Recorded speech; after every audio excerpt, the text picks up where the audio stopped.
भारतीय संविधान की प्रस्तावना को कब अपनाया गया था? एक बार ऑप्शंस ध्यान से देखिए।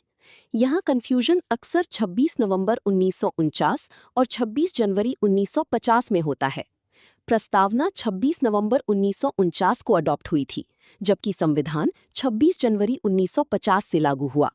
इसलिए सही उत्तर है ऑप्शन सी, 26 नवंबर 1949। अब अगले सवाल पर आते हैं। भारतीय संविधान की प्रस्तावना का विचार किस देश के संविधान से लिया गया है? आपका आंसर क्या होगा? एग्जाम पॉइंट ऑफ व्यू से याद रखें, भारतीय संविधान की प्रस्तावना का आइडिया यूएसए के कॉन्स्टिट्यूशन से लिया गया है।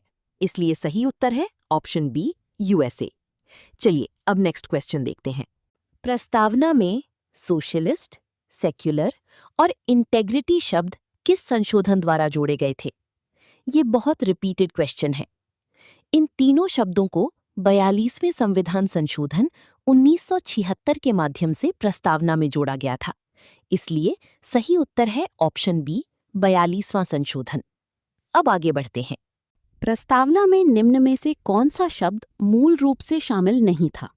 यहाँ थोड़ा सा ट्रैप है। मूल प्रस्तावना में सेक्युलर शब्द शामिल नहीं था। इसे बाद में 42वें संशोधन द्वारा जोड़ा गया। इसलिए सही उत्तर है ऑप्शन सी, सेक्युलर। अब देखते हैं अगला इंपॉर्टेंट क्वेश्चन।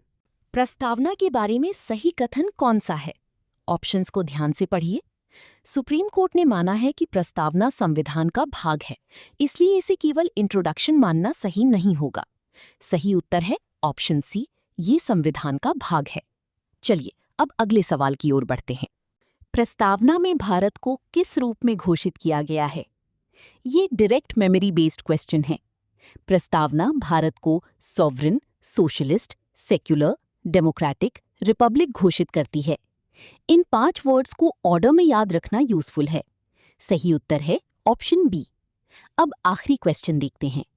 निम्न में से कौन सा प्रस्तावना में शामिल नहीं है? पॉज करके आंसर सोचिए। प्रस्तावना में जस्टिस, लिबर्टी, इक्वालिटी और फ्रेटर्निटी जैसे आइडियल्स शामिल हैं, लेकिन एडल्ट फ्रैंचाइज शब्द प्रस्तावना में नहीं है। इसलिए सही उत्तर है option C, adult franchise. Final quick revision. Preamble adopt हुई 26 नवंबर 1949 को। आइडिया लिया गया यूएसए से और सोशलिस्ट, सेक्युलर, इंटेग्रिटी शब्द 42वें संशोधन से जोड़े गए।